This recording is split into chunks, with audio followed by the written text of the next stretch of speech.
Nselmulkom natukom il-lejla tajba f'xandira diretta mis-seminarju tal-qalb ta' Ġesu fil-Belt Victoria Għawdex propju mill-ground tas-seminarju minuri.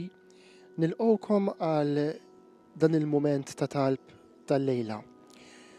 Għada il-ġimgħa fid-Djoċesi ta' Għawdex se jkollna saċerdot ġdid.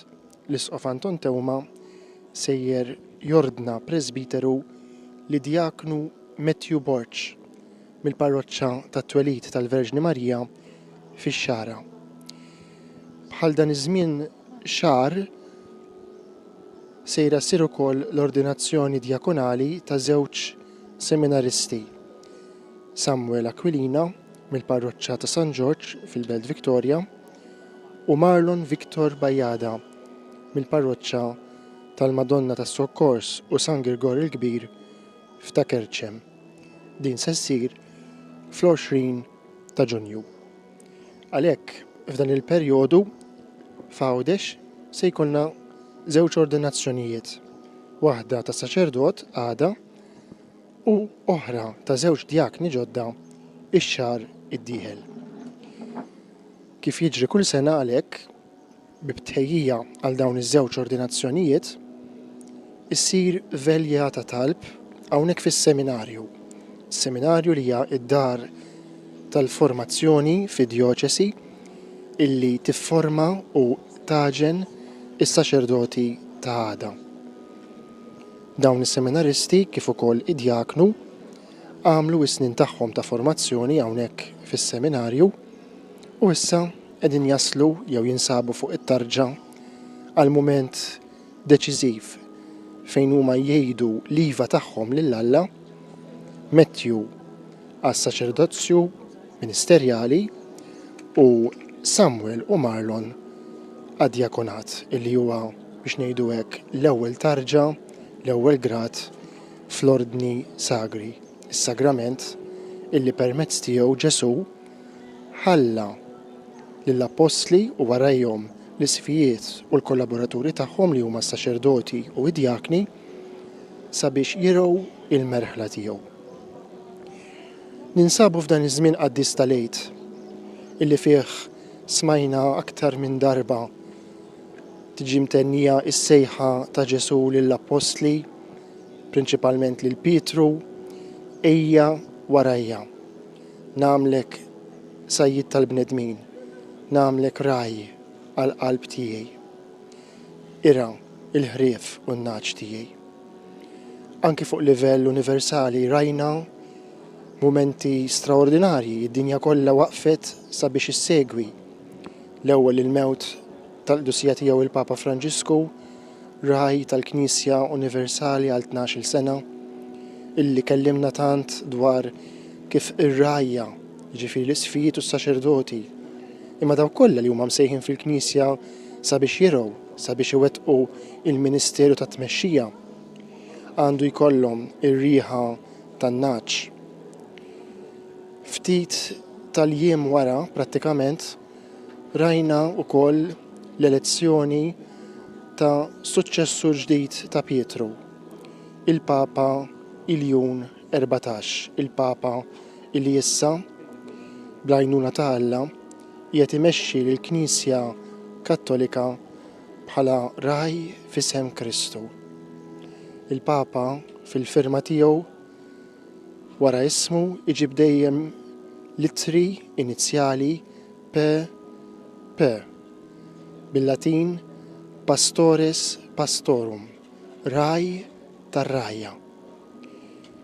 Imma fil-Knisja mhuwiex il-Papa biss illi fuq il-passi ta' Pietru huwa imsejjaħ biex jagħti widen għas-sejħa ta' Ġesu illi jira in-naċ tal-merħla ta' Kristu. Huma l-kollaboraturi kollha tiegħu, l-isfijiet, is-saċerdoti, id-djakni. U għalhekk propju aħna mitluba, obbligati anzi, illi nitolbu għas-saċerdoti tagħna, nitolbu għad-djakni tagħna, nitolbu naturalment għall-isfijiet tagħna biex ikollhom dejjem dik il-kelma ta' erf u qdusija sabiex imexxu lill-Knisja skont il-qalb ta' Kristu. Nitolbu wkoll għall-vokazzjonijiet. Żewġ tieħdu ilu ċċelebrajna ir-rabaħat tal-Għid illi kien il-ħadd tar-Rajji Tajjeb fejn tlabna għal aktar vokazzjonijiet mhux biss saċerdotali, imma anke reliġjużi, anke għal ħajja konsegrata u anke għal familji tajbin, familji onesti, familji li jiffurmaw lil uliedhom fl-imħabba tal-Alla u fil-valuri insara. Kemm importanti li nitolbu għal dawn il-persuni li huma msejħin sabiex jiffurmaw lill-oħrajn għal ħajja tajba, speċjalment fi żmien meta il-kultura tagħna hija tant medda minn diversi perikli għar-ruħ. Bħalissa qed nisimgħu biex inġib biss eżempju bil-proposta tassew sottili imma fl-istess ħin qarrieqa tal-eutanasja bħala mod ta' kif wieħed jakkumpanja lil persuna għal mewt, xi ħaġa li tkexkex meta taħseb illi il-bniedem jieħu fideh dak li hu biss ta' Alla, jiġifieri s-seta fuq il-ħajja u fuq il-mewt. Dan is-seminarju għadu wkoll dar importanti ta' formazzjoni fid-djoċesi fil-Knisja lokali illi minnha wkoll iva jistgħu joħorġu vokazzjonijiet mhux biss għal ħajja saċerdotali, imma l-iskop prinċipali ta' kull seminarju jibqa' propju dan. Il-lejla sejrin nitolbu għal dawn ħutna Matthew, Samuel u Marlon illi se jkunu msejħin fl-ordinazzjoni li jagħtu l-iva tagħhom lill-Alla. Hija iva li għandha bżonn ukoll tat-talb tagħna.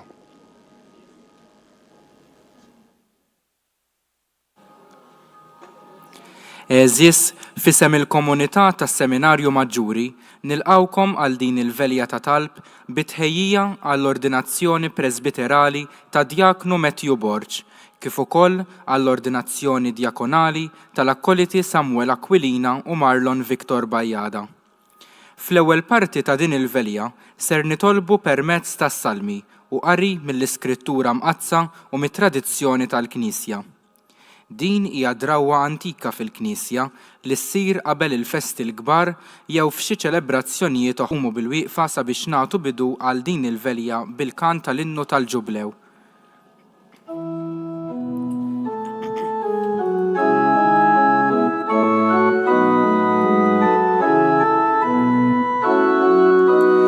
Tata mitna intħu ġiġa vera bil-kantana ġiħu imantuk, nifsek frisk jimlina bħajja ġdida, fik nafdaw fi triq gwida nżommuk. Kull il-sin nazzjonu ġens fuq artna, f'kelmtek bissi sib id-dawla l-qlub, lilna wlidek dajfa u imxerda, tilqaw tosfal bibnek il-maħbub. Tata mitna intħu ġiġa vera, bil-kantana ġiħu imantuk, nifsek frisk jimlina bħajja ġdida, fik nafdaw fi triq gwida nżommuk. Fuqna jħares l-ispirtu bit-tiba, iqajjimna f'sebta ħolqien ġdid, smewi ġodda jwellet farta mila, slim jatina ta' kollox u sit. Tata mitna intħu ġiġa vera, bil-kantana ġiħu imantuk, nifsek frisk jimlina bħajja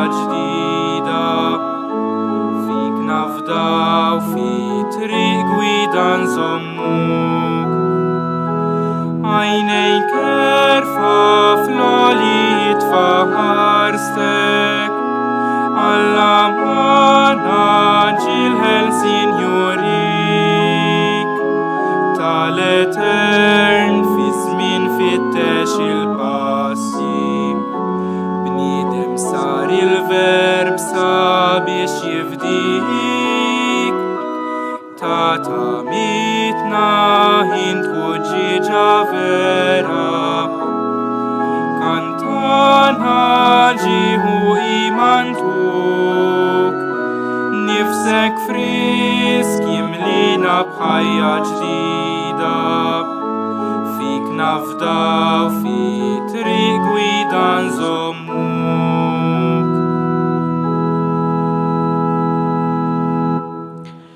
Fl-isem tal-Missier u tal-Iben u tal-Ispiritu Santu, il-mulej ma'kom. Ħuti eżis, permezz tal-ordinazzjoni, id-Diaknu Matthew Borġ u l-akkoliti Samuel Aquilina u Marlon Victor Bajjada, qed jagħtu ħajjithom minn rajhom biex ikunu ta' Kristu, il-qaddej, li mallem il-kbir, il-qassis, ir-raj. Huma se jingħaqdu mal-isqfijiet fit-twettieq tal-ministeru tagħhom.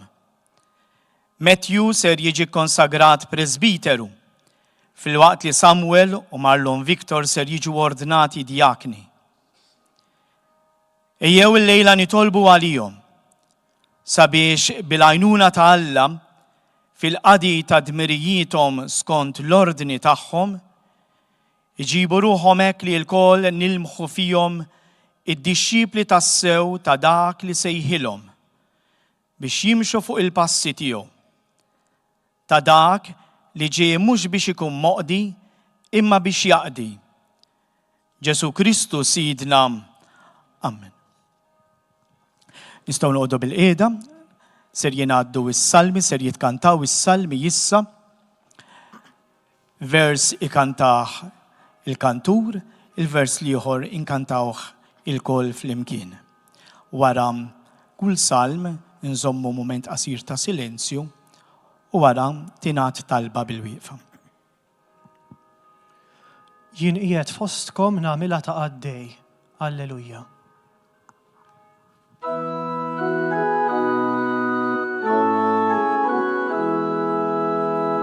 Għajtu bil-ferħ lil-mulej, nies kollha tal-art.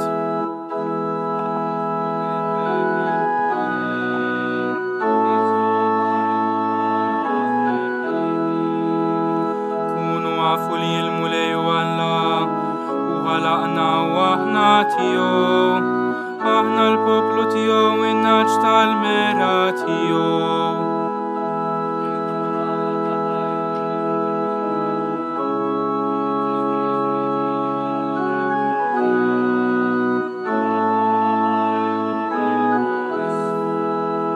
Għax twajjeb il-mulej għal dejjem it-tiba tiegħu, minn żmien għal żmien il-fedeltà tiegħu.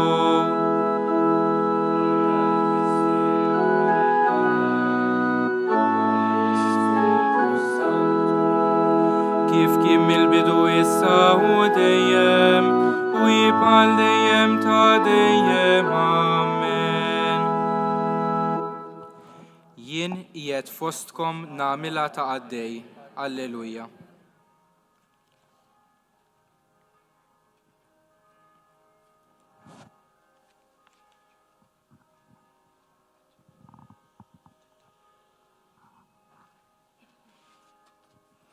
Nitolbu.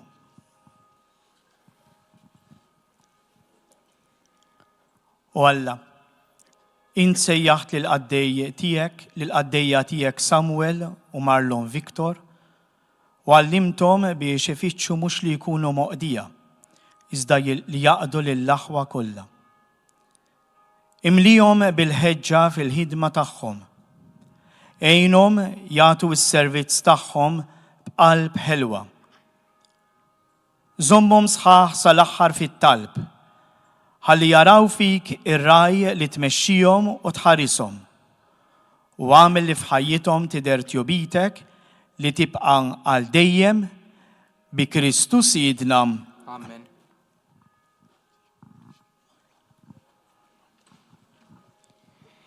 L-ikel tiegħi hu li nagħmel ir-rieda tal-Missier. Alleluja.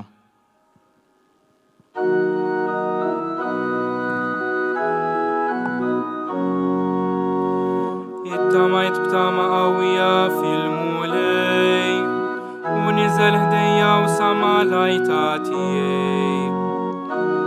Min birwaħ xitellani min qalbi l-ħama u t-tama. Fuq il-blat qed li riġlejja u saħħaħ li l-mixi tiegħi. Ed li fuq fommi għanja ġdida, għanja ta' tifħir lill-Alla tagħna. Jaraw jimtlew bil-biża tiegħu u jittamaw fil-mulej. Jien il-bniedem li jiet fil-mulej it-tama tiegħu u ma jmurx mal-kburin moti għal-kideb. Blat l-bejjel tiegħek mulej Alla tiegħi. Tal-ġeb il-ħsibiet tiegħek għalina, ħadd ma jħabba tamjek. Irrid inxandarhom u fuqhom nitkellem, iżda huma ħafna biex insemmihom. Int ma titaxxax b'sagrifiċċji u offerti, imma widnejja inti ftaħtli. Ma tlabtniex vittmi tal-ħruq u ta' tpattija, imbagħad jien qed hawn jien ġej. Fil-bidu tal-ktieb hemm miktub fuqi li nagħmel ir-rieda tiegħek. Alla tiegħi dan joġobni, il-liġi tiegħek ġewwa qalbi. Glorja lill-Missier u lill-Iben u lill-Ispirtu Santu. Kif kien mill-bidu issa u dejjem u jibqa' dejjem ta' dejjem. Amen. L-ikel tiegħi hu li nagħmel ir-rieda tal-Missier. Alleluja.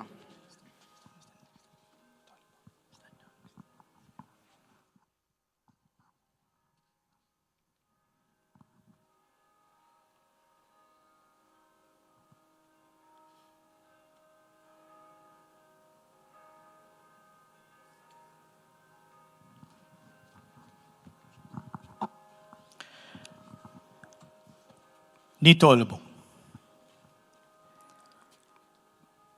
U Alla, insejjaħt lil qaddej tiegħek Matthew biex ikun ministru u amministratur tal-misteri tiegħek. Għamel li f'ħajtu tidher il-ħnina u l-verità tiegħek u għejnu jmexxi l-poplu tiegħek bl-umiltà u bl-imħabba. Bi Kristu Sidna. Amen. Nibatilkom rajja skont qalbi u jirukom bl-erf u t-talim. Alleluja.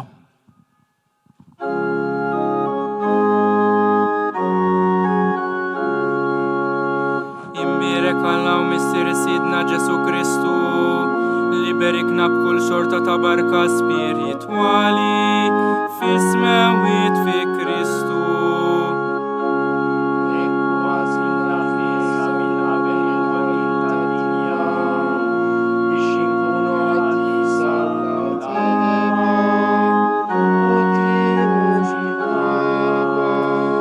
Destinana minn qabel li nkunu għalih wulida adottivi permezz ta' Ġesu Kristu skont ma oġob li rida tiegħu. Għat-tifħir tal-glorja tal-grazzja tiegħu li bijamlina fil-għażiż tiegħu. Fih aħna għandna l-fidwa bid-dem tiegħu il-maħfra tad-dnubiet. Skont l-għana tal-grazzja tiegħu li bija fawarna fl-erfuna għal-kollu. Warrafna l-misteru tar-rieda tiegħu, il-pjan li joġbu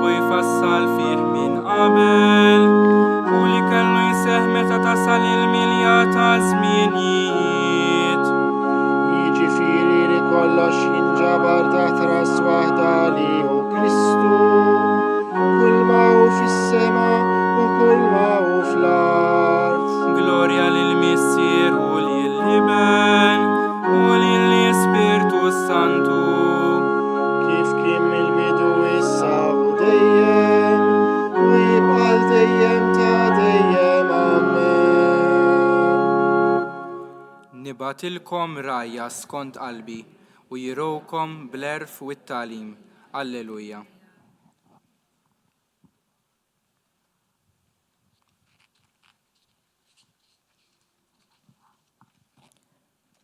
Mulej, ant min immorru. Int għandek il-kliem tal-ħajja ta' dejjem.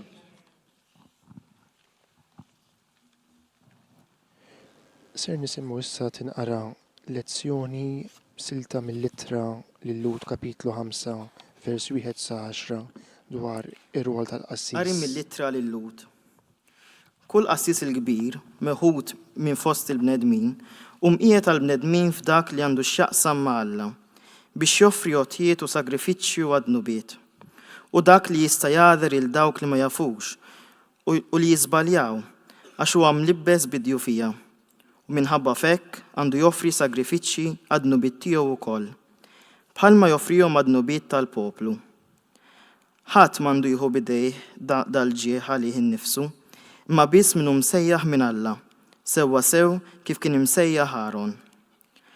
Għax hekk ukoll Kristu ma tax lilu nnifsu l-ġieħ li jkun il-qassis il-kbir, imma dan tawulu Alla li qallu ibni int illum jien nissiltek. U kif jgħid ukoll band oħra, int qassis għal dejjem skont l-ordni ta' Melkisedek. Meta kien jgħix fuq din l-art, Kristu offra talb u suppliki bleħen oli u bidmuh lil dak li seta' jsalvah mill-mewt. U kien mismuh minħabba fil-qima tiegħu lejn Alla. Qatt li kien iben tallem minn dak li bata xi tfisser l-ubbidjenza. U billi laħaq il-perfezzjoni sar awtur tas-salvazzjoni ta' dejjem għal kull min jisma' minnu wara li Alla għamlu l-qassis il-kbir skont l-ordni ta' Melkisedek. Il-kelma tal-mulej.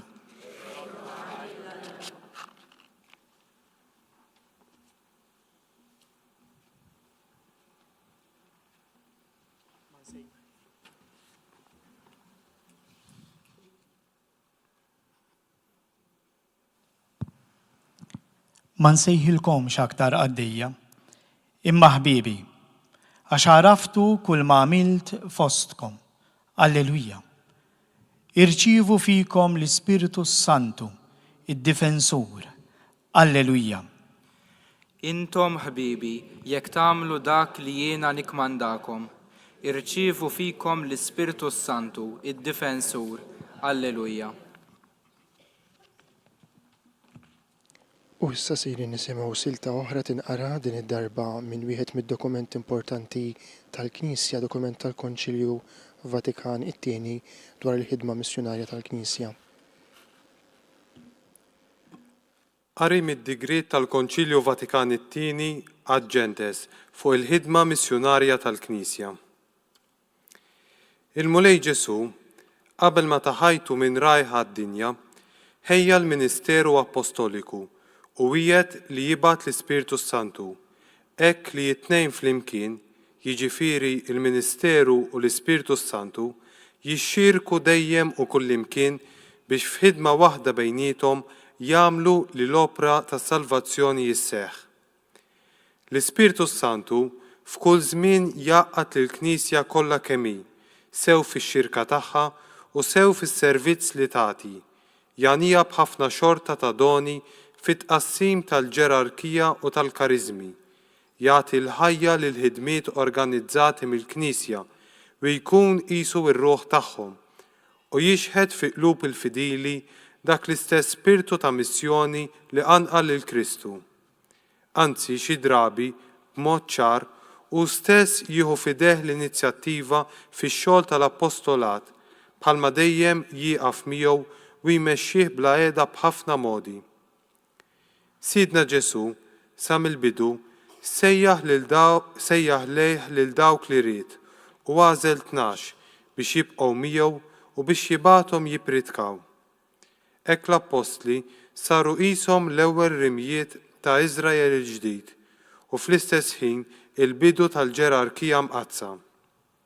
Imbagħad, wara li bil-mewt u l-qawmin tiegħu temm darba għal dejjem fih innifsu il-misteri tas-salvazzjoni tagħna u tat-tiġdid ta' kollox, Il-mulej bis-seta kollha li kiseb fis-sema u fl-art qabel ma tela s-sema waqqaf il-Knisja tiegħu bħala sagrament ta' salvazzjoni u bħalma hu stess kien mibgħut mill-missier hekk bat lill-apostli tiegħu fid-dinja kollha u qallilhom morru mela għallmu l-ġnus kollha u għamduhom fl-isem tal-missier u tal-Iben u tal-Ispirtu Santu u għallmuhom iħarsu dak kollu li jordnajtilkom jien. Minn hawn ġej id-dmir tal-Knisja li jixxerret il-fidi u t-tagħlim dwar is-salvazzjoni bi Kristu u hi marbuta b'dan id-dmir għal żewġ raġunijiet. L-ewwel nett għax kien Kristus stess li ta' dan il-kman ċar li jinbagħat l-apostli għaddew lill-ordni tal-isqfijiet mejjum il-presbiteri u d-djakni faqda waħda mas-suċċessur ta' Pietru li hu l-ogħla raj tal-Knisja u t-tieni minħabba l-ħajja li Kristu jgħaddi lill-membri tiegħu.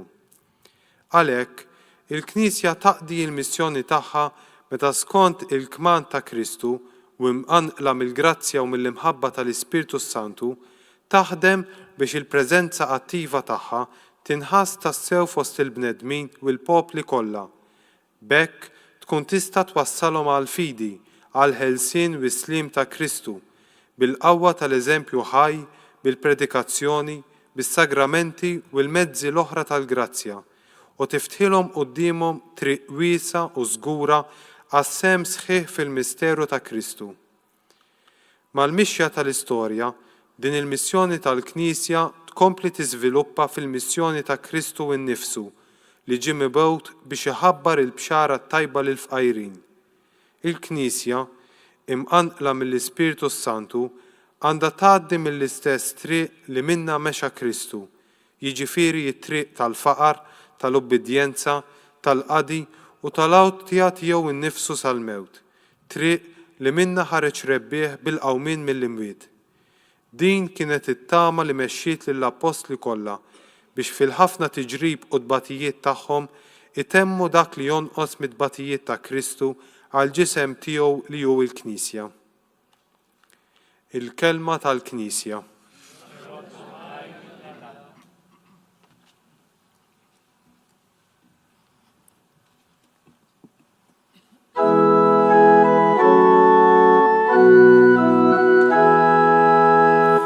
Il-mulej għażel 12 li semmihom apostli, Alleluja, Alleluja. Il-mulej għażel 12 li semmihom apostli, Alleluja, Alleluja. Biex jibqgħu miegħu u biex jibathom jipritkaw. Alleluja, Alleluja. Glorja lill-Missier u lill-Iben u lill-Ispirtu Santu. Il-mulej għażel 12 li semmihom apostli, Alleluja, Alleluja. U issa se nisimgħu ir-riflessjoni taċ-ċelebrant ta' din il-velja li huwa ir-rettur tas-Seminarju Djoċesan Dun Joseph Bajjada.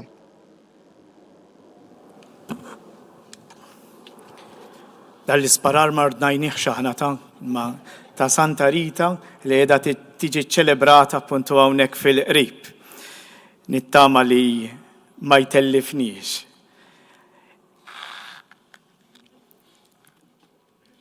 Biex jibqgħu miegħu u biex jibgħathom jipritkaw. Din kienet kelma li matul din is-sena dwiet ftit aktar mis-soltu f'widnejna li ngħixu fis-seminarju. Għal ftit dawlet ukoll l-għażliet tagħna fil-formazzjoni. Kelma li forsi tinstema paradossali.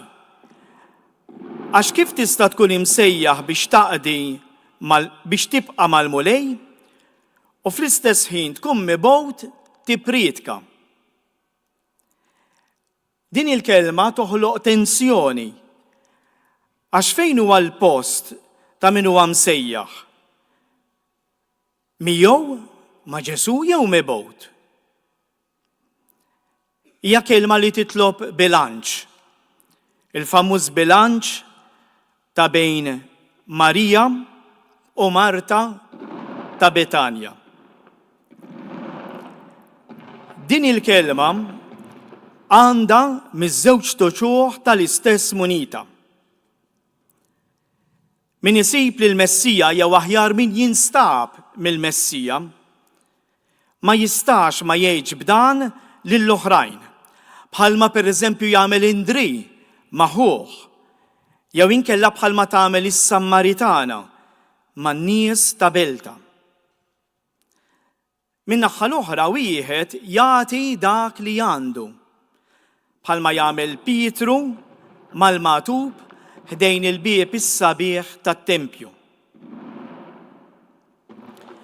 Biex jibqgħu miegħu u biex jibgħathom jipritkaw. Din il-kelma ma fijiex żewġ żminijiet, jiġifieri wieħed li tibqa' mal-mulej u żmien ieħor li tkun mibgħut. Imma hija kelma li tħaddan fija żmien wieħed.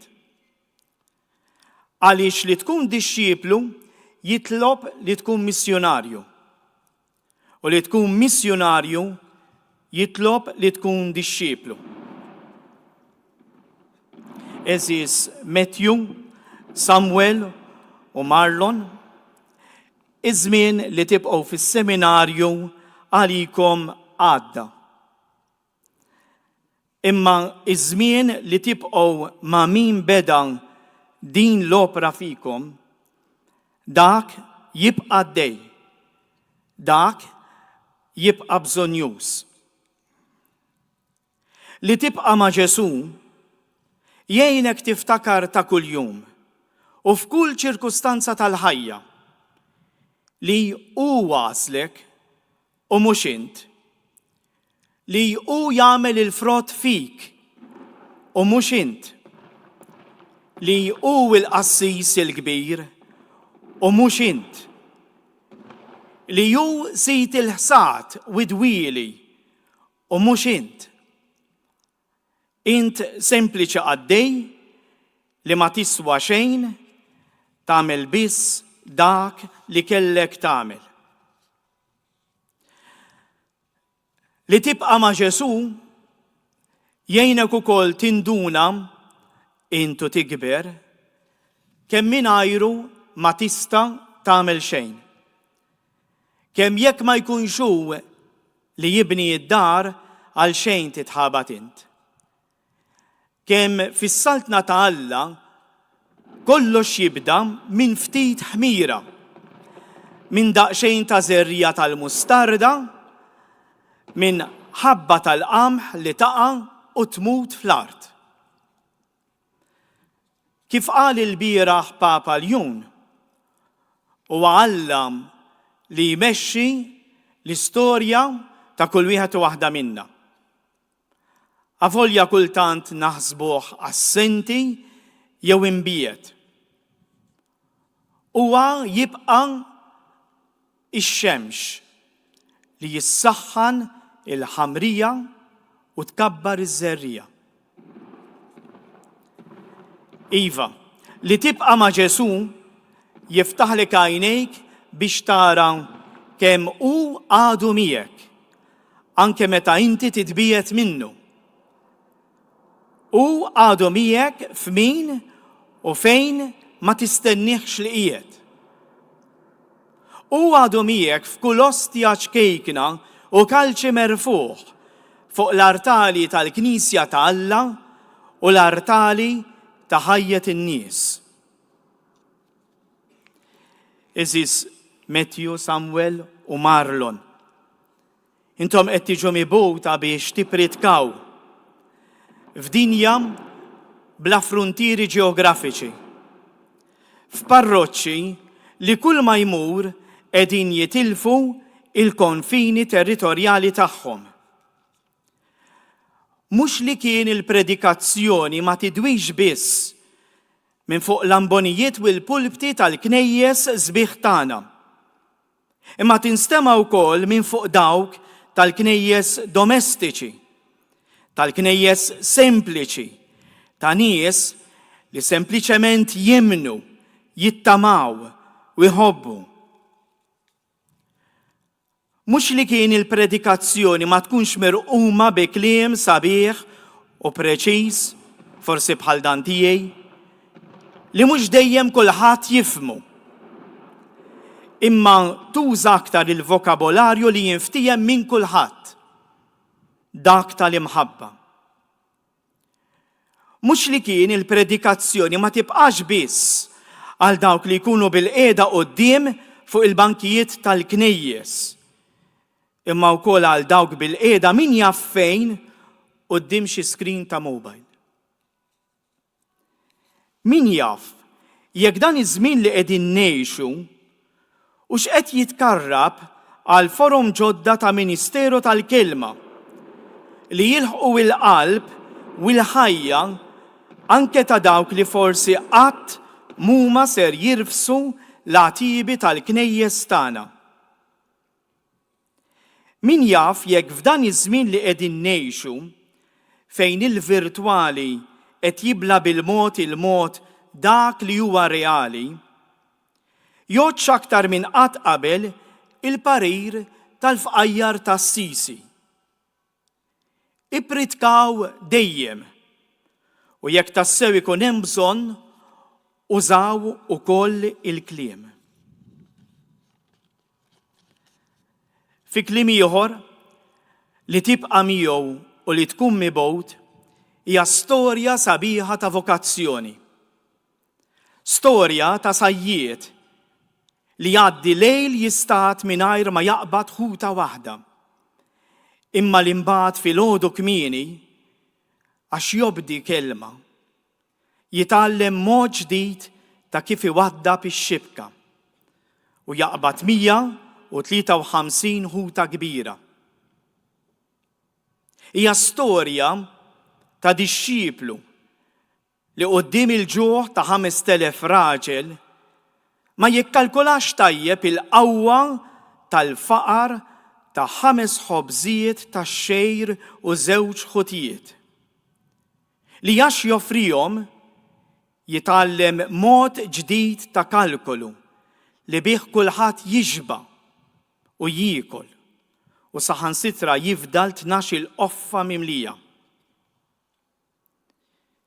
Hija storja ta' ħaddiem fil-għalqa tal-ħsad li għalkemm huwa ħaddiem dak li jagħmel mhuwiex xogħol imma huwa don u misteru.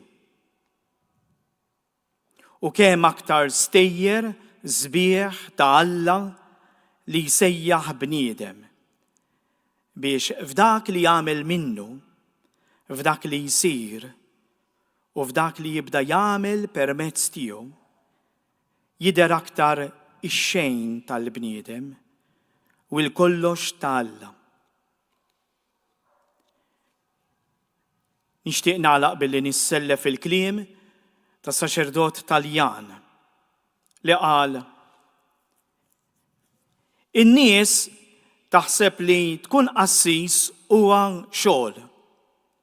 Wieħed li x'aktar xi qum filgħodu u konvint li jista' jarma' mejda biex minn warajja joqgħod ibih kliem, barkiet u santi u x'nafien. In-nies taħseb li tkun qassis hija xi ħaġa ta' barra minn hawn. Wieħed li miskin forsi jibagħti biex jindies fl-affarijiet tal-ħajja u li għalhekk isib kenn f'xi sagristija. Kulħadd jaf li xi darba bl-iskuża li tħobb lil Alla tispiċċa biex ma tħobb lil ħadd. U minnu wkoll li xi drabi tinduna li Alla ltqajt miegħu tassew f'ħajtek għaliex ma tistax ma tħobbx lil kulħadd. U li tħobb mhuwiex xogħol, imma u li tħossok responsabbli. Li tagħmilha ta' qassis mhuwiex xogħol. Hi l-istess ħaġa li tiġri lil min jitlef rasu għall-imħabba. Ma tikkalkula xejn aktar, ħlief li twebbes xewqtek biex ma titlifx il-kobba suf li taħseb li tkun sibt f'xi ħadd jew f'xi ħaġa. Xi ħadd forsi jaħseb li biżżejjed tilbes suttana u s-seħer iseħħ.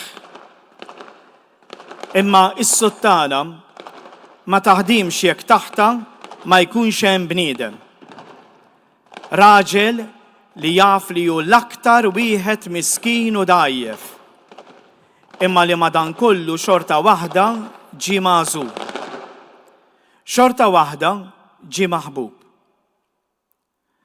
U kemm hu jiebes tilqa' t-toqol ta' dik is-suttana li llum tidher aktar maħmuġa bit-tradiment ta' min suppost kellu jħobb u minflok inqeda biżbija. Imma ma jimpurtax jekk ikollna nġorru fuq spallejna il-ħażen ta' ħaddieħor. Imkien m'hemm miktub li jissir qassis biex tidher tajjeb.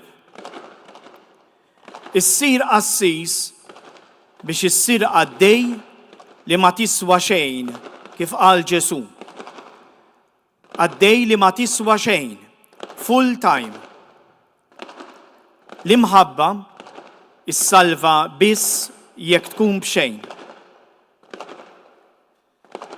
Dan hu l-iskop ta' kull imħabba vera. Li tħobb mingħajr ma tistenna xejn lura. Li tħobb u daqshekk.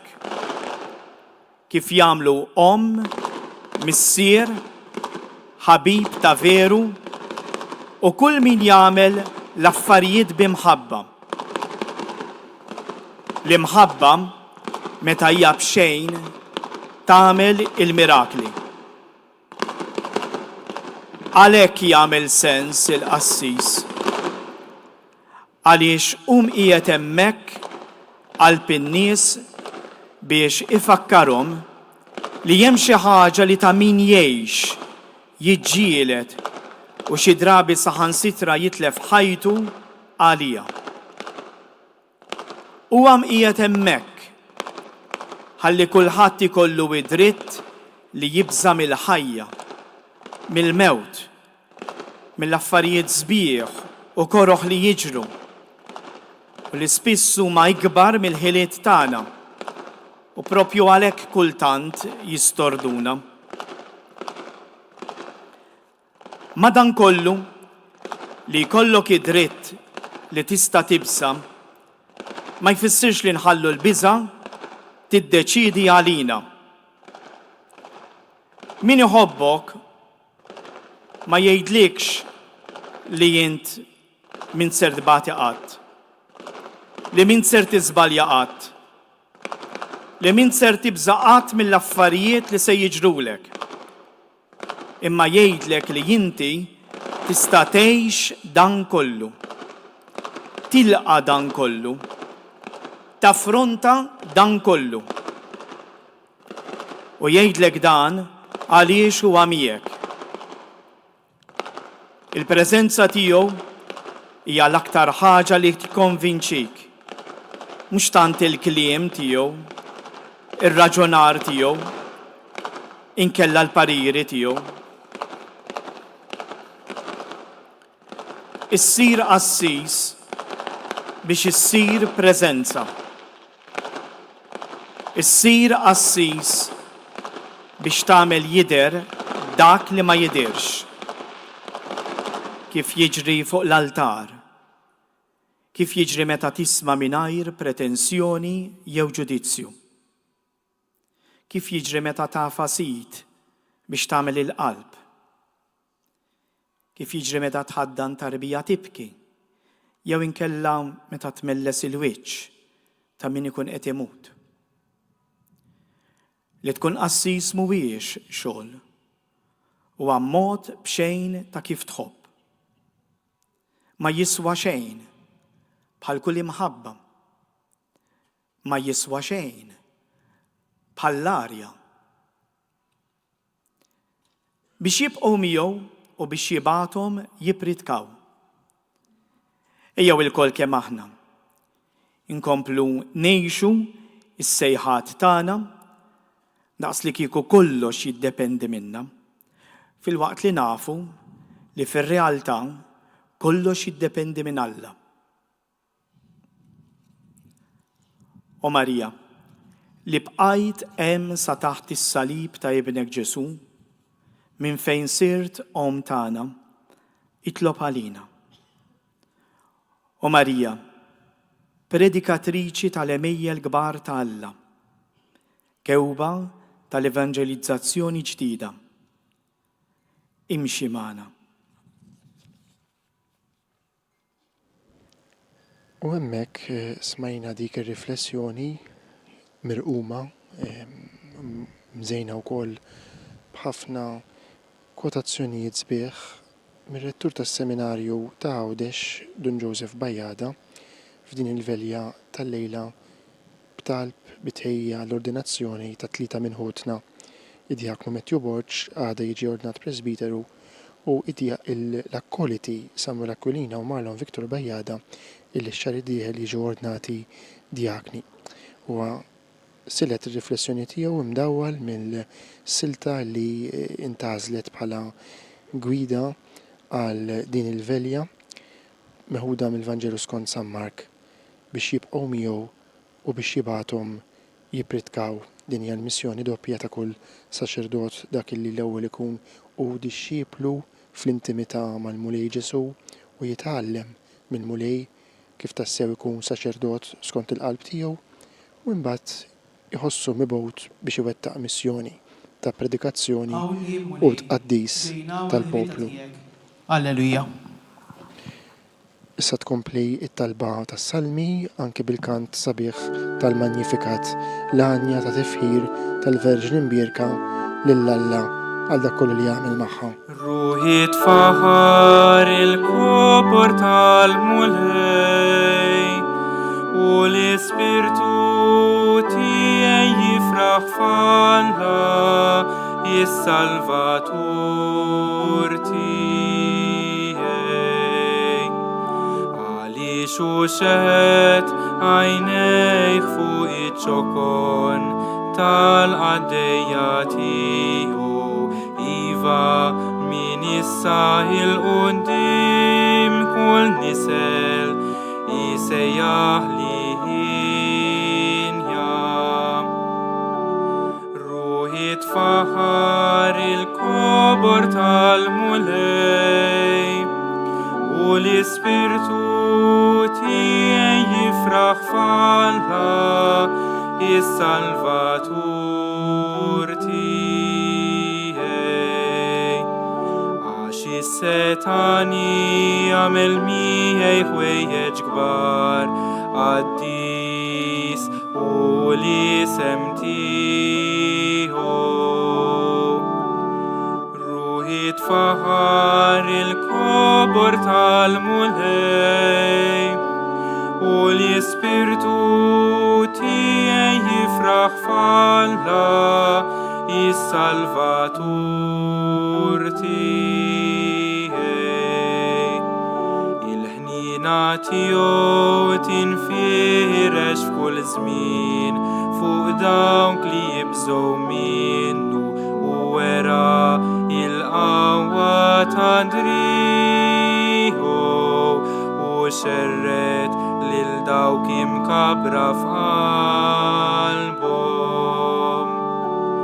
Ruħi tfaħar il-kopor tal-mulej u l-ispirtu tiegħi jifraħ f'Alla is-Salvatur tiegħi. Nizzel il-lonja min fuq it-tron tagħhom u ħolla li ċkejknin mela b'kull ġid lil minu bil-ġuħ l-lonja batom il-barra bxejn. Ruħi tfaħar il-kobor tal-mulejn. Tiegħi jifraħ falla is-Salvatur tiegħi.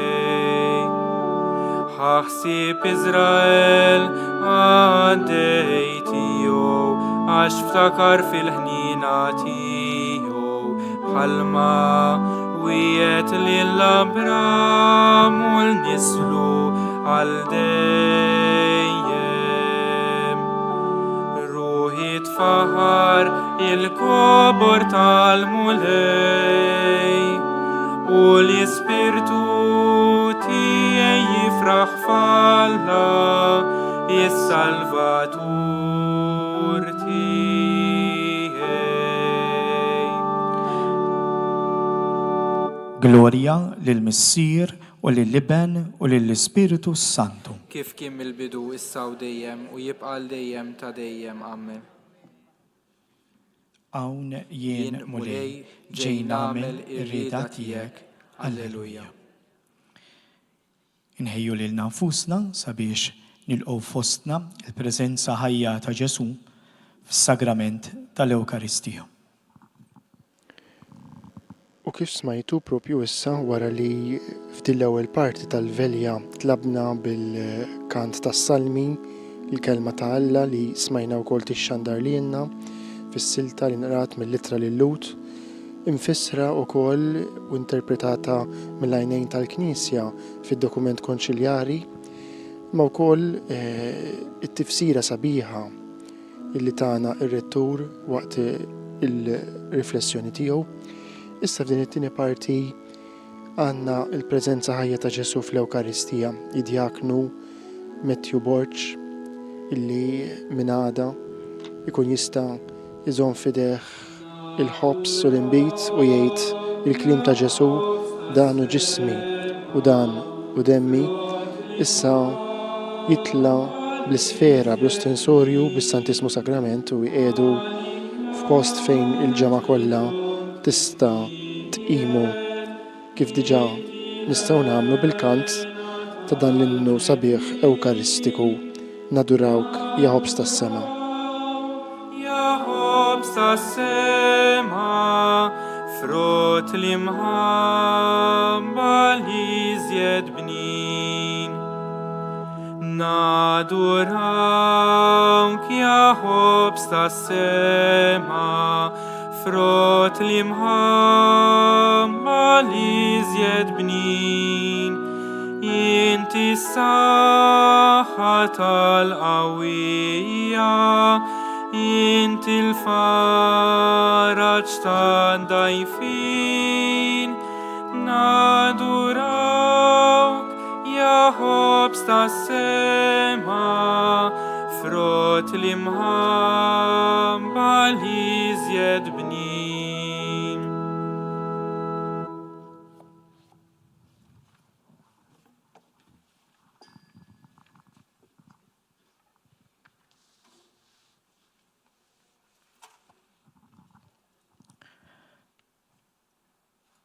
Nitolbu flimkien it-talba ta' San Franġisk tas-Sisi li tinsab fuq il-fuljetti li għandkom. Int qaddis mulej Ġesu li tagħmel ħwejjeġ tal-għaġeb. Int qawwi, int kbir, int l-aktar għoli. Int is-Sultan li tista' kollox, Sultan tas-sema u l-ard. Gloria lill-Missier u lill-Iben u lill-Ispiritu Santu.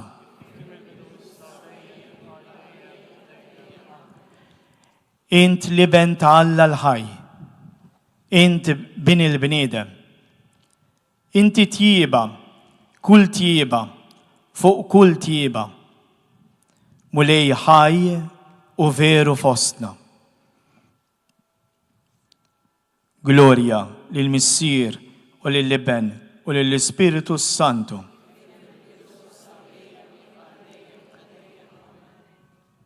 int imħabba, int erf, int umilta,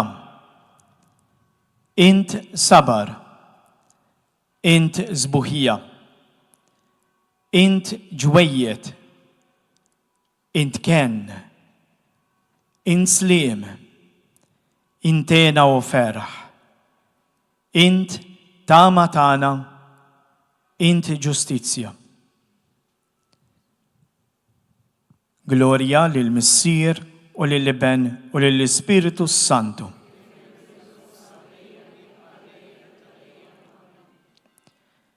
Inti l-qies, inti l-għana kullu tana, inti ġmiel, inti li tħarisna, inti li tasses fuqna u tidħol għalina, int qawwa, int serħan. Gloria lil Missier u lil Iben u lil Spiritu Santu. Inti t-tama tana, inti l-fidi tana, inti l-imħabba tana, inti l-ħlewa kollha tana, inti l-ħajja bla tmiem tana, kbir u tal-aġeb, mulej Ġesu, fid-dej tal-ħdina. Gloria lil Missier u lil Iben u lil Spiritu Santu.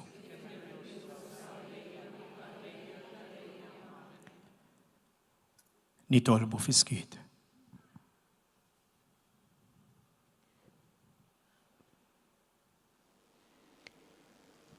Tlabna il-Ġesu Ewkaristija b'din dan il-kliem tant sabiħ tal-qaddis f'qajjar ta' Sisi tifħir lill-Alla l-Oli.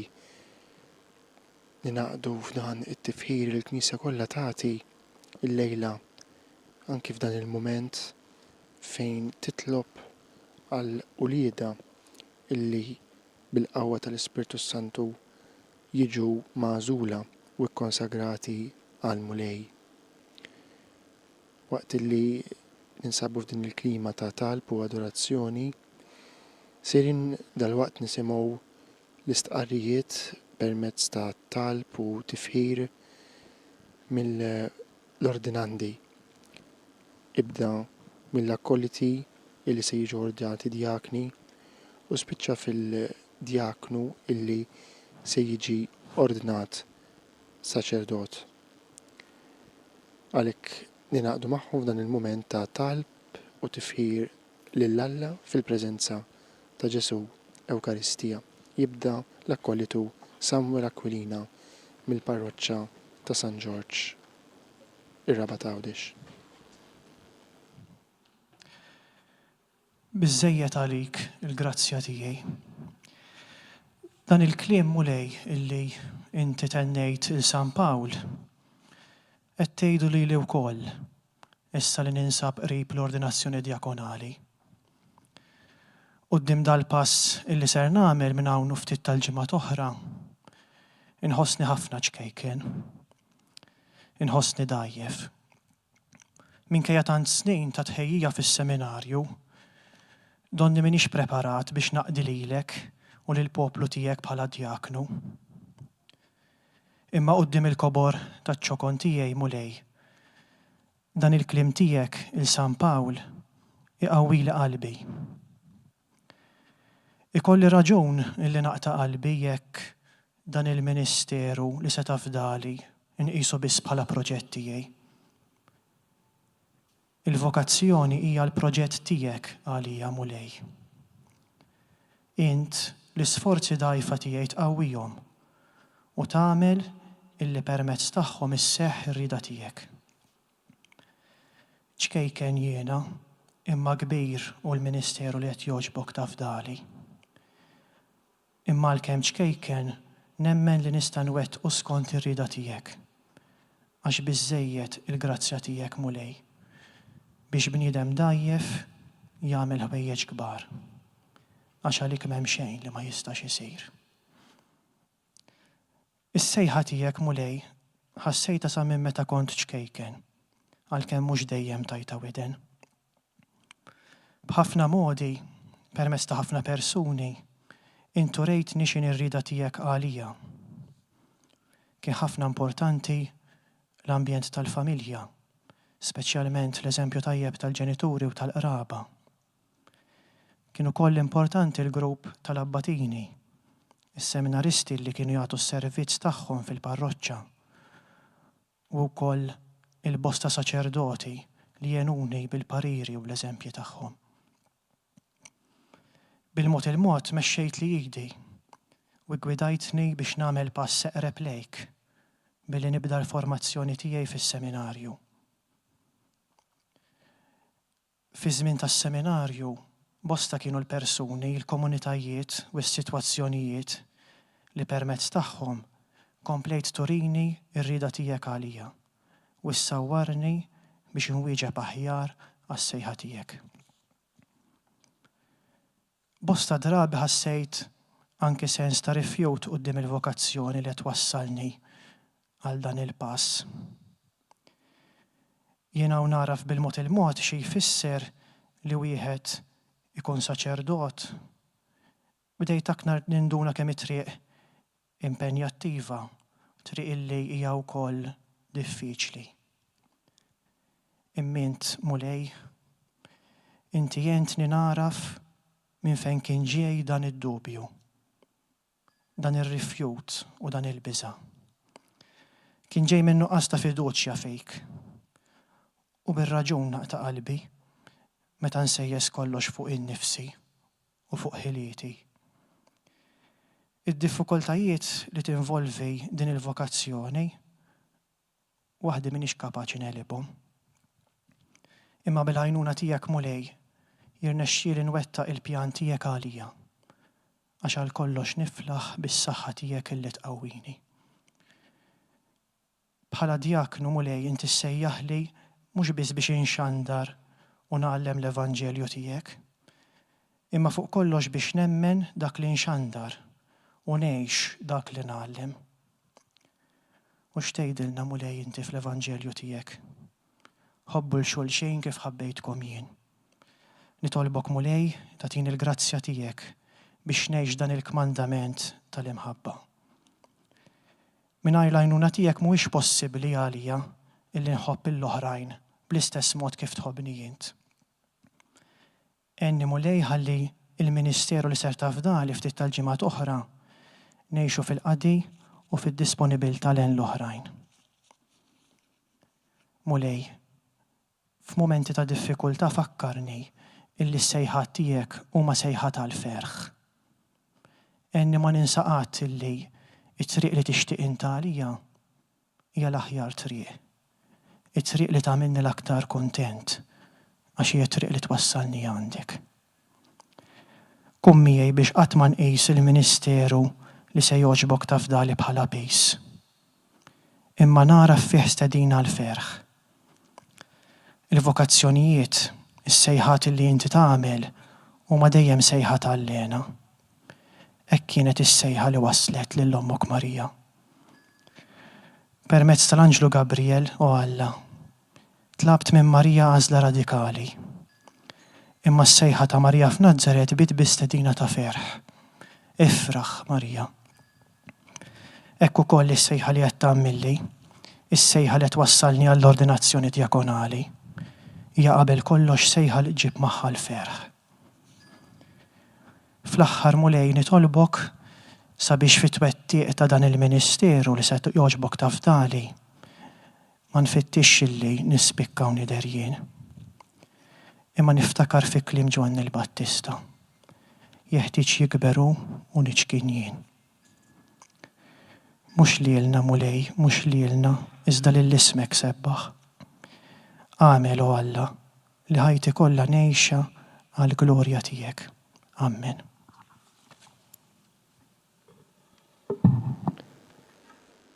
Smajna hemmhekk lill-akkolitu Samuel Aquilina mill-parroċċa ta' San Ġorġ fir-Raba ta' Għawdex jagħmel ir-riflessjoni tiegħu, riflessjoni li saret ukoll talba lil mulej sabiex ikun miegħu fit-twettiq tal-Ministeru Djakonali illi f'inqas minn xahar il-Knisja permezz tal-Ordni Sagri sejra tafdalu. U issa nwieġbu għal dan il-moment anki permezz tal-kant ta' innu vokazzjonali.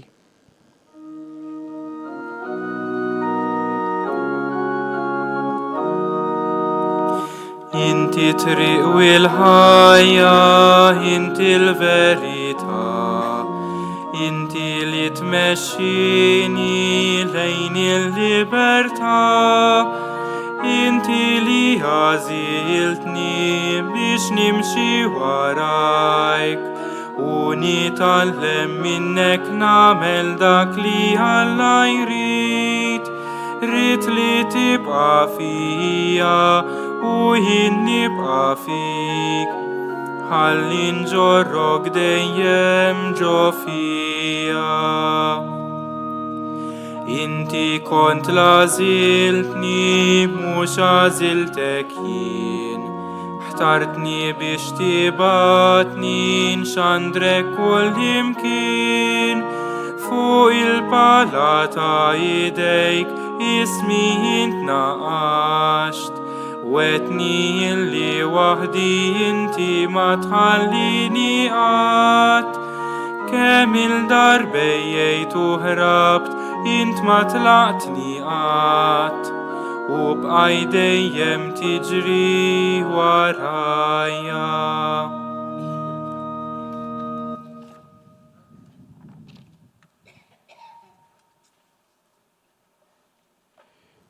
It-tieni seminarista li se jiġi ordnat djaknu huwa Marlon Victor Bajjada mill-parroċċa tal-Madonna tas-Sokkors u San Grigor il-Kbir f'Takerċem. Minn hawn ftit tal-mumenti oħra huwa wkoll jersaq quddiem Ġesu Ewkaristija sabiex jagħmel it-talba stqarrija tiegħu waqt li aħna nakkumpanjaw ukoll kif għamilna ma' Samuel bit-talb tagħna.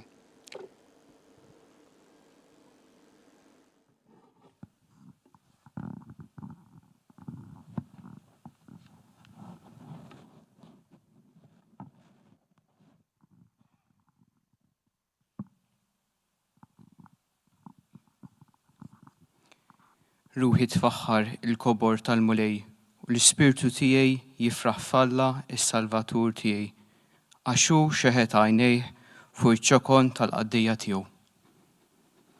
Hekk tennit Marija, hekk kif hija komplet tiskopri is-sejħa li l-mulej ta'. U dan il-kliem qiegħed intennih jien ukoll illum. Qegħdin hawnhekk sabiex nagħtu qima u glorja ta' dawn is-sejħat li jagħmel lili u li sħabi. Inrod ħajr lilek tal-li sejjaħtli għal dan il-ministeru. Inrodlok ħajr tal-li inti kont kontinwament miegħi fil-mixja tiegħi u tal-li wassaltni sa hawnhekk. Mulej Ġesu, fil-bidu ta' din it-talba li qed nagħmel, nixtieq nibda billi nirringrazzjak tad-don tal-ħajja. Kultant ninsa nrodlok ħajr ta' dan id-don għaliex nieħdu wisq for granted. U forsi għar nispiċċa ingerger fuq dawk il-ħwejjeġ li jiena ma nkunx irrid f'ħajti. Biss naf li kieku jiena ma għaddejtx minn dawn l-esperjenzi li għaddejt minnhom u li offrejt li int, jiena kieku minix il-persuna li jien illum. Nirringrazzjak tal-familja li jint għażilt tatini, tal-ġenituri tiegħi li stinkaw kemm felħu sabiex juruni l-imħabba li int mulej qed tatini għamlu mezz li jibbatuni l-katekizmu biex nisma u nitgħallem dwarek.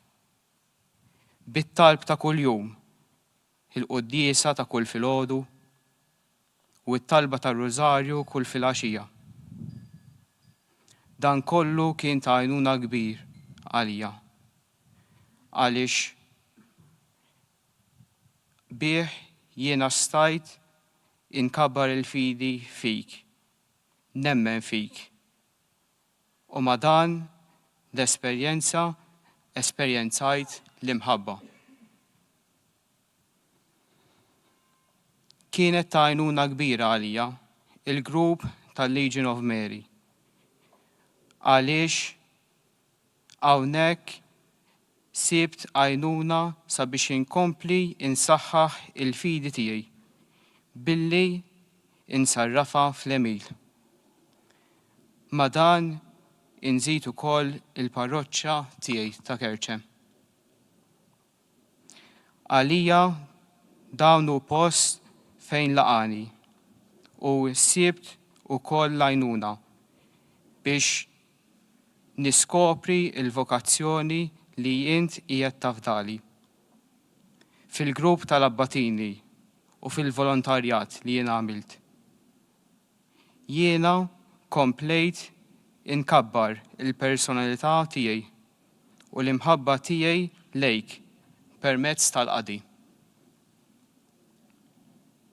Mulej, nirringrazzjak ukoll talli kont miegħi fi żmien tas-seminarju. F'dan il-post jiena sibt persuni li enuni inkompli niskopri u niċċara il-vokazzjoni tiegħi. Nirringrazzjak tal-formators li gwidawni fil-mixja tiegħi sabiex jien inkun nista' inservi lilek b'mod mill-aħjar. Nirringrazzjak ta' sħabi kollha is-seminaristi li għalkemm il-komunità kienet tinbidel kull sena, xorta kien irnexxielna ngħinu lil xulxin u li nkabru ir-relazzjonijiet ta' bejnietna. L-esperjenzi li għamilt matul dan iż-żmien tas-seminarju kienu ta' għajnuna wkoll kbira għalija. Kemm dawk fil-parroċċi f'Għawdex kif ukoll il-barra. U l-esperjenzi l-oħra li għamilt ma' xi kongregazzjonijiet reliġjużi. Dawn għejnuni sabiex nara fiktar ir-realtà li kultant tkun xi ftit maħbija. Fl-aħħar nett, mulej, nixtieq nitolbok biex dak li sew jingħatali fil-Ministeru li jint qiegħed tafdali għalih jiena inwettqu mhux bil-ħila tiegħi, imma bil-ħila tiegħek. Għamel li mhux li nidher jien, imma li tidher int. Jiena nkun biss ta' strument fidejk. Mulej, fil-waqt li nirringrazzjak ta' ħafna ħwejjeġ li jint selliftli, nitolbok ukoll sabiex tgħinni u tibqa' miegħi f'dan il-Ministeru li qed tagħtini. Amen.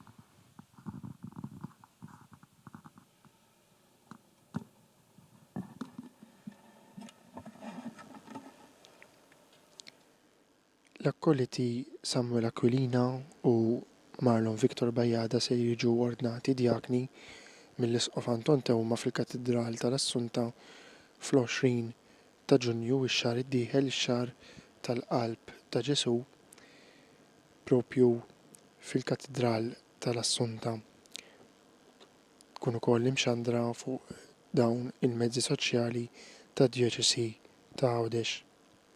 Mill-ġdid inkantaw żewġ strofi oħra mill-istess innu. Ħeġġeġ int lil qalbi bħal ħuġġiġa nar biex intir bil-ħeffa ma' sinjal tajdejk, meta nkun qudiemek ħarsim waħla fik. Lest biex nisma' kelmtek u bil-qalb imur naqdik, nixed qudiem ħuti l-inti ħallaj, ħliefek Alla toħra ma hemmx. Nadda fint lil fomi edli klimek fih, ħalli mmur inxandar dak li tgħidli int, fit fixki li jiena nsib kun għalija sur. Ħudni u kenninni inta s-satra ta' ġwen ħajk, u jekk naqta qalbi qudiem li taħbit, tini l-qawwa int li nżomm sħiħ.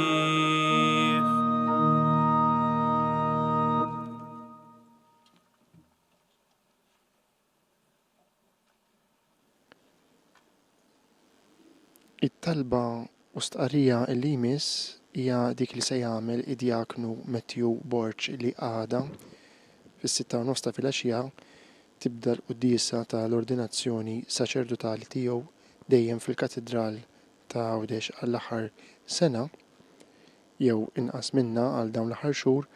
Id-diaknu Matthew li huwa mill-parroċċa tax-Xara kien qiegħed jagħmel esperjenza f'parroċċa Rumana.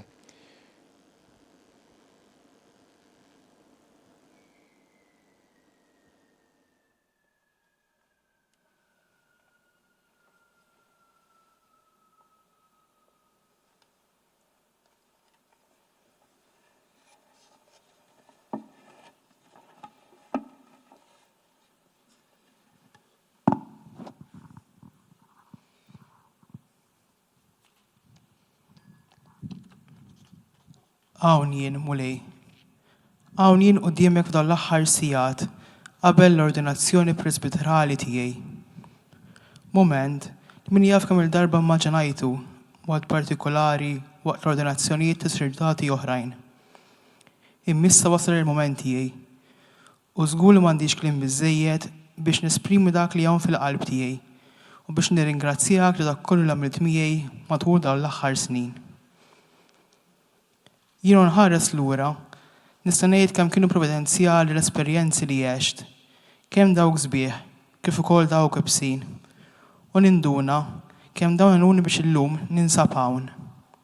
Mulej, insejjaħ li biex inkun parti mill-ħidma tiegħek. Enni mulej, naraf li dan mhux biss għalija, imma bħala strument għalik. Illum mulej, lejliet l-ordinazzjoni tiegħi, ħalli nintenni s-silta li qed tmexxini waqt din l-ordinazzjoni. Hawn jien mulej, ġej biex nagħmel ir-rieda tiegħek. Ħallini mulej, infittex ngħix din it-talba f'kull mument tal-Ministeru li jinsejjer tagħtini. Jien nħares lura dawn l-aħħar ta' snin ta' formazzjoni, ma nistax ma ngħidlekx grazzi ta' diversi momenti qawwija u sbieħ li tajtni. Żgur li ġew momenti fejn gergirt fil-affarijiet ma ġewx kif xtaqt, ma biżmien stajt ninduna kif anki int kont hemm miegħi meta kont qed naqta' qalbi, meta ma stajtx nifhem, meta kollox kien jidher bil-kontra. Ta' dan illum nixtieq ngħidlek grazzi. Grazzi mulej, talli kemm nista' naraf kemm kienu strumenti għalija. Illum mulej ma nistax ma nirringrazzjakx tal-familja tiegħi. Żgur mhix l-aktar waħda perfetta, u ta' dan ngħidlek grazzi għaliex permezz tal-imperfezzjoni sajt niskopri vokazzjoni tiegħi. Illum mulej nirringrazzjak tal-ħajja ta' missieri li flimkien ma' ommi li dur li hija dewquna u rewna l-imħabba li tiġi mill-lotja mingħajr limitu.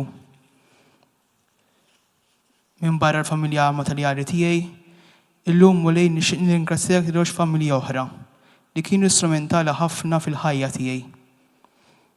Nibda mulej mill-familja parrokjali tiegħi, dik tax-Xara, li fija trabbejt fejn irċevejt l-ewwel sagramenti tiegħi, fejn stajt ngħix il-ħajja ta' nisrani.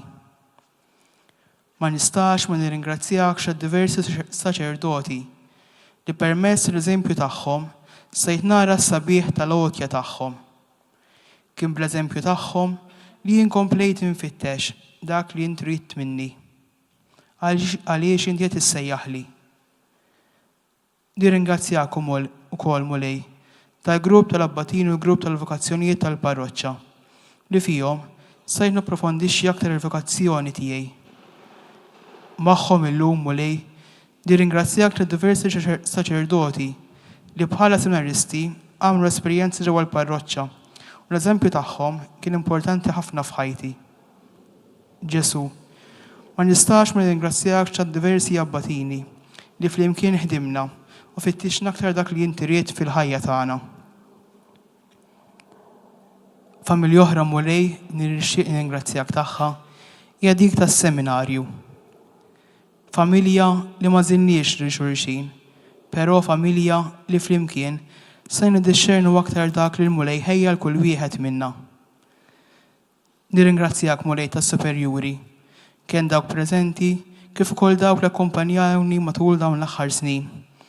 Is-seminaristi li magħhom sam diversi esperjenza qawwija u fil-waqt li nitolbok għalihom sabiex tgħinhom fil-mixja tagħhom ngħidlek grazzi.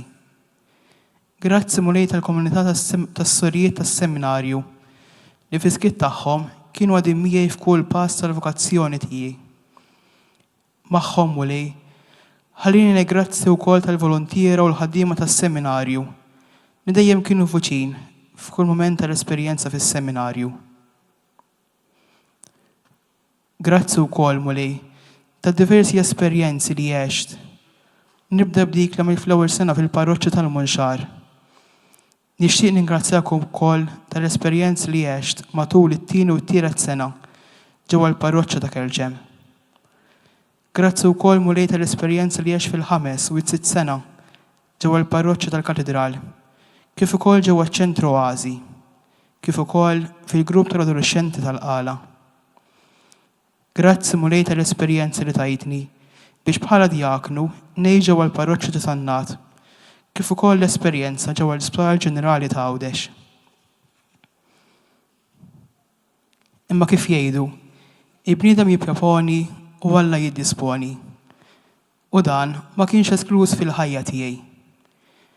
Meta fit-tielet sena marat missieri, għamilt ħafna mistoqsijiet. Għaliex? Imma għaliex jien? Għaliex kellu jimrat missieri. Illum, jew nħares in daħal l-aħħar żmien, mulej nixtieq nirringrazzjak ukoll ta' dan li għaddejt minnu. Għaliex għalija kien ukoll żmien provvidenzjali, żmien li ġarni nara sew fejn huma l-pedamenti tiegħi. Kien żmien li fih irnexxiel nersaq aktar qrib tiegħek, frott ta' dan kollu, u permezz ta' dan stajt napprezza aktar l-imħabba tiegħek għalija. Stajt niskopru u napprezza dik l-imħabba paterna ta' missieri, kif ukoll dik li jien għandek għalija. Kellu jkun ukoll il-pjanijiet li kelli għas-sena intermedjarja u minħabba l-pandemija tal-COVID-19. Però mulej, xorta waħda f'dan il-moment nixtieq nirringrazzjak tal-esperjenza pożittiva li jeġu l-parroċċa ta' Sant'Anna ġewwa Tilgħin li laqetni u fiha stajt ngħix esperjenza mill-isbaħ li żgur qatt ma stajt nimmaġina. F'dan il-moment mulej, ma nistax ma nirringrazzjakx tal-ħbieb tiegħi li magħhom stajt naqsam momenti sbieħ, momenti pożittivi, kif ukoll momenti li mhumiex daqshekk sbieħ. Grazzi tal-li dawwartni b'nies li magħhom u permezz tagħhom nista' nara f'dak li inti ppjanajt għalija. Grazzi tal-li dawwartni persuni li jistgħu jagħtuni pariri tajbin u jgħinuni sabiex nara f'aktar inċandek għalija.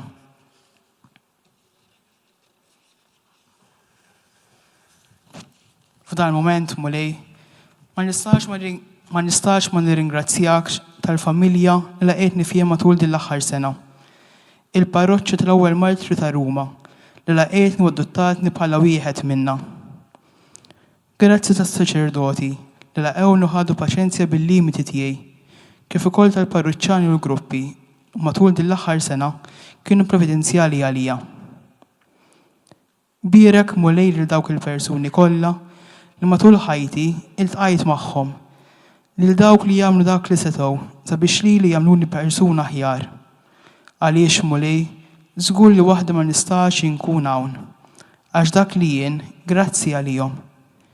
Berikom mulej, kun magħhom, għax huma l-koll rewni kif il-vokazzjoni tiegħi mhix ħaġa tiegħi biss, imma xi ħaġa ta' kulħadd.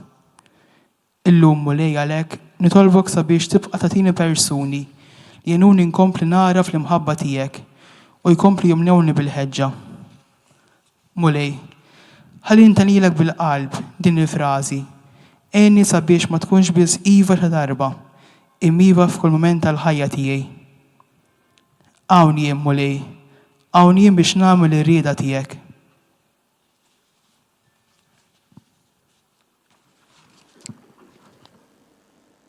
Il-persuni u il-komunitajiet li s-seminarista jiltaqa' magħhom tul 7 jew 8 snin tal-formazzjoni tiegħu huma bħal ġebel li bil-mod il-mod jibnu l-istorja personali u vokazzjonali tiegħu u dan joħroġ ċar f'dawn ir-riflessjonijiet u talbiet li stqarrew dawn it-tliet żgħażagħ illejla quddiem Ġesu Ewkaristija.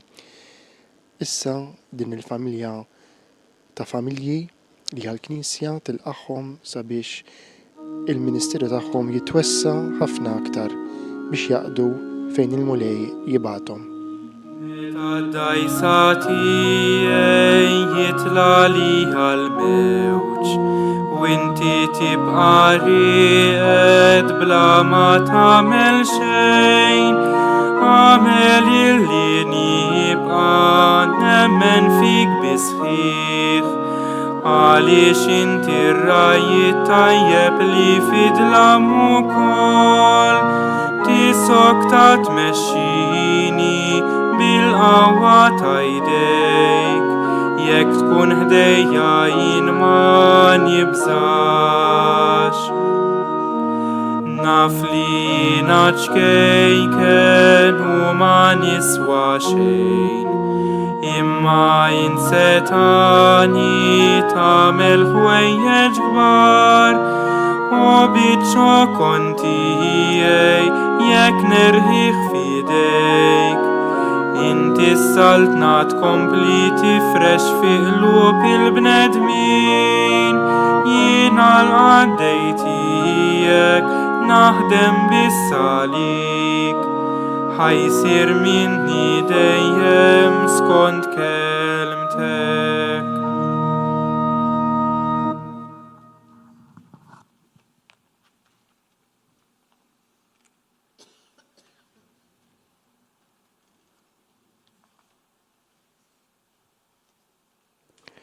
Dan it-talb kollu issa jinġabar f'talba għal vokazzjonijiet illi sejrin nitolbu fl-imkien lil Ġesu ir-raj it-tajjeb tagħna sabiex ma jieqaf qatt jibgħat aktar rajja bħalu fil-Knisja sabiex qatt ma tkun nieqsa minn dawk illi imexxuha bl-imħabba u bil-erf u bil-qdusija.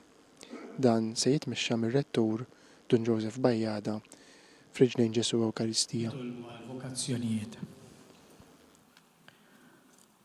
O Ġesu, raj tal-erbieħ li sejjaħt lill-apostli biex ikunu sajjieda tal-bnedmin, sejjaħ aktar żgħażagħ qalbina u imħeġġa biex jiġu warajk u jkunu ministri tiegħek. Għatihom l-għaġġ li kellek int għall-fidwa tal-bnedmin kollha li minħabba fih jiġġedded kuljum is-sagrifiċċju tiegħek fuq l-altar. Mulej Ġesu, dejjem ħaj biex taqbes għalina. Għallimna naħsbu fid-dinja kollha, fejn ħafna minn ħutna fiskiet jitolbu għad-dawl tas-sema u għan-nar tal-imħabba.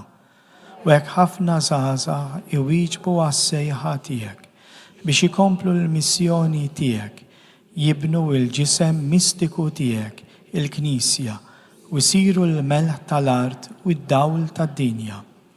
Sejjaħ ukoll mulej ħafna xebbiet safja mimlijin ħeġġa u qlubija biex tikber fihom ix-xewqa tal-perfezzjoni nisranija. ħajjenataw għal qadi tal-Knisja u ta' dak kollha li jeħtieġu l-għajnuna u l-imħabba tagħhom. Amen. Nitolbu għal benefatturi ħajjin u mejtin tas-seminarju.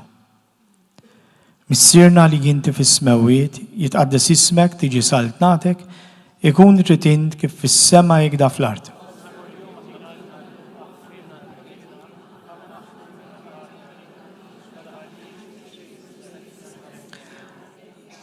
Slima lik Marija bil-grazzja mimlija l-mulej miegħek. Imbirka inti fost in-nisa mbirek il-frott tal-ġuftijek Ġesu.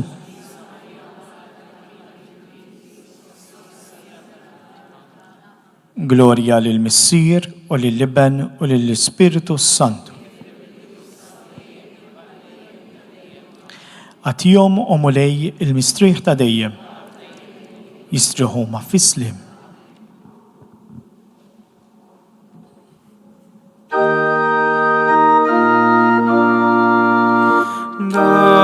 Dal-misteru għarkubtejna ejjew mela naduraw undi miriti ġodda surit qodma jispiċċaw bitwemmin ġo qalbna nħossu dak li sensi lej jaraw.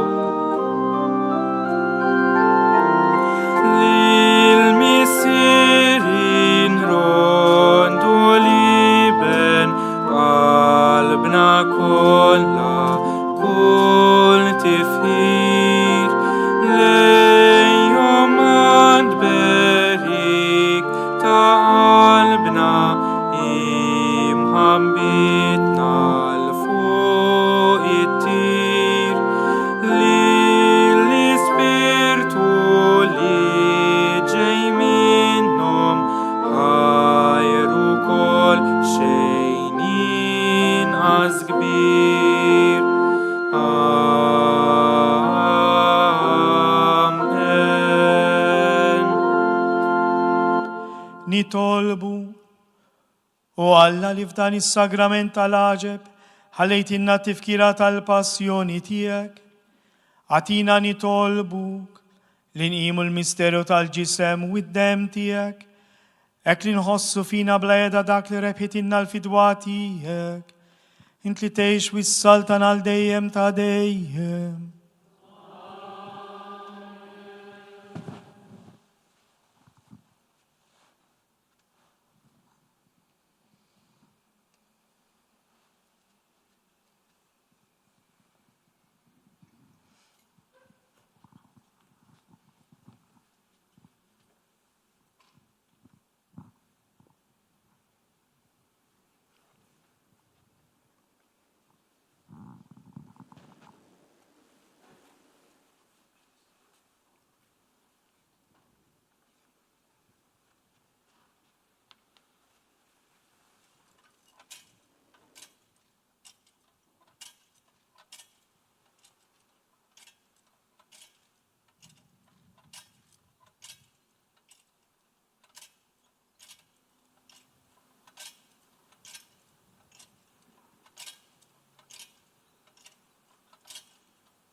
Ikun imbirek Alla, imbirek li semim qaddis tiegħu.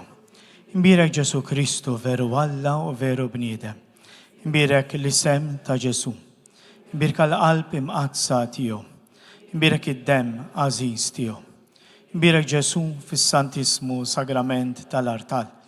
Imbirek l-Ispiritu Santu Paraklitu. Imbirek l-kbir Omma Alla Marija Santissima. Imbirka l-imqazza immakulata konċizzjoni tagħha. Imbirek glorius tagħha fis-sema. Imbirek l-isem ta' Marija Verġni Wom. Imbirek San Giuseppe arus kastismu tagħha. Imbirek Alla fl-anġi u l-qaddisin kollha tiegħu. Faħru l-mulej intom ġnus kollha, sebħuħu popli kollha, għax kbira jitjubitu mana, u kelmet il-mulej jiddu mal-dejjem. Gloria lil-Missiru lil-Liben, u lil-Ispirtu is-Santu, kif kim il-bidu issa u dejjem, u jibqal dejjem ta' dejjem. Amen.